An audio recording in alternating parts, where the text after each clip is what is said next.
hari kwigenekerezo rya mbere ruheshi 1993 abarundi bazindukiye matora y'umukuru w'igihugu. Amatora yabaye nyuma y'imyamamazo yabaye ku rubuga haboneka cyane imigambwe ibiri mikuru ariyo Sahwanya Frodebu na Uprona. Muri aya matora yo kuwa mbere ruheshi 1993 abakandida batatu nibo bahiganira ikibanza cy'umukuru w'igihugu aribo Petero Buyoya, Melchior Ndadaye na Pierre Claver Sendegeya. Umugambwe Sahwanya Frodebu wari ufise umukandida w'inzira guhemuka Melchior Ndadaye. Umukandida yarashigikiwe kandi n'iyindi migambwe yari hari ariyo RPB, PP na PL. Frodebu oye! PP oye! RPB oye! Umugambwe Uprona nawo wari ku butegetsi mu kiringo kirenga imyaka 30 wari ufise umukandida w'umudasigana Petero Buyoya yararongoye igihugu kuva mu 1987. Umukandida Buyoya yarashigikiwe n'imigambwe nka Hades na Anade. Umugambwe PRP abatari bake ico gihe n'inyuma yaho bawumvise bawonamwo Mathias Hitimana wari washize imbere umukandida w'umutuhurana Pierre Claver Sendegeya. N'amatora rero yabaye mu gihe hari haheze imyaka yaba 4 umugabane w'uburengero ugizwe n'ibihugu vy'Iburaya l'Occident mu rurimi rw'ifaransa byariko bihamagarira ibihugu vyo muri Afrika gufata intumbero shasha y'intwaro rusangi ifatiye ku migambwe myinshi multipartisme mu rurimi rw'ifaransa. Gutyo intwaro z'umugambwe umwe zarangwa muri Afrika zisezeregwe. Amatora yo kuwa mbere ruheshi mu 1993 rero yatumye ico gihe Uburundi bufatwa na Buraya nk'igihugu gitanza akaroro keza mu bihugu vyo muri Afrika, cyane Afrika yo hepfo ya Sahara, mu gushira mu ngiro ivyasabwa na Buraya. Mu gihe c'imyamamazo y'ayo matora yo kuwa mbere ruheshi, Melchior Ndadaye yiyamamaza abwira abanywanyi biwe ko ibintu bikwiye guhinduka nkuko abo bene gihugu ubu baba mu gisagara ca Bujumbura ariko bakurikiranye imyamamazo n'amatora ya Ndadaye babimenyesha. Mitingi yabereye ahantu hari isoko ahantu bita Nyakato. Ico gihe amajambo menshi nibuka yoba yarahavugiye, yaravuze ati tugiye kuronka intwaro ibereye mu Burundi bushasha. Ati vyabaye ni vyinshi, aturabona ku ishuri abana bamwe bariga naho baba babitoye bakabacinyiza. Tugiye kwinjira muri demokrasi hamwe atamwana n'ikinono.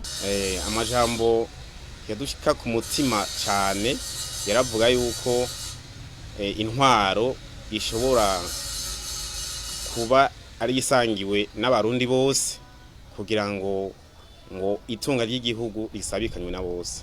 Naho rero imyamamazo yarishushe hagati y'umugambwe wari ku butegetsi Uprona na Sahwanya Frodebu ivyabonekera mu vyivugo n'indirimbo cyane.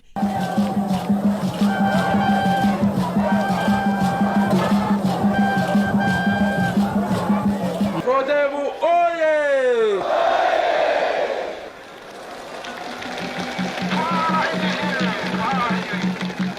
Uprona oye!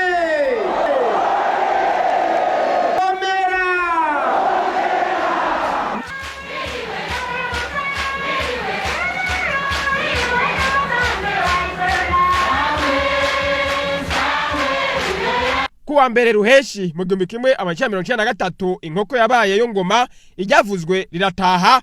Amatora araheza araba mu mutekano ntangere. Bukeye kwigenekerezo rya kabiri ruheshi ivyavuye matora byaratangajwe. Melchior Ndadaye yayatsinze ku majwi arenga 68 kwijana.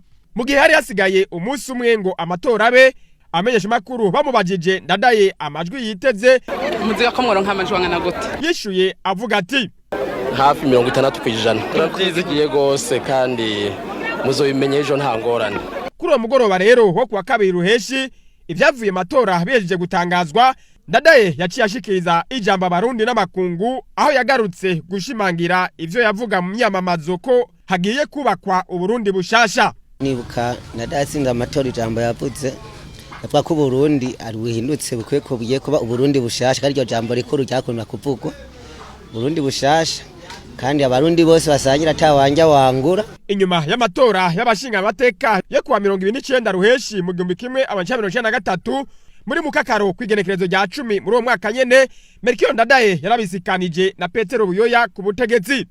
Ariko rero inyuma y'imisi 200 no kuvuga kuwa 21 gitugutu 1993 ishaka ry'abarundi bari bitore Ndadaye yaranigiwe mu menshi Ndadaye aragandagurwa mu gihe Burundi bwari bwabaye akaroro keza muri Afrika y'amajepfo ya Sahara burahinduka ikibanza c'ivyago vyose kubera iryo gandagurwa rya Melchior Ndadaye. Umwene gihugu uno musi arangurira imirimo yiwe hafi y'isoko ya Kamenge yakurikiranye ivya Ndadaye mu 1993 avuga ko Ndadaye yamavuga ko azogandagurwa azira guharanira demokarasi. Ariko arasoze yaravuze ati hari abantu baguma bahiga ko mukuru w'igihugu nahazotorwa atazotwara atariko bazokwica Ndadaye ntibazokwica abandadaye. Ariko rero abene gihugu baba mu gisagara ca Bujumbura baganiriye n'imbonesha kure y'igihugu baramenyesha icigwa abarundi buno musi bokura ku matora yo kuwa mbere ruheshi mu 1993. Icigwa urabona ibintu twaciyemwo twabanje gusubira inyuma cyane kubera ivyo Ndadaye yari yatwemereye ntitwashotse tubishikako.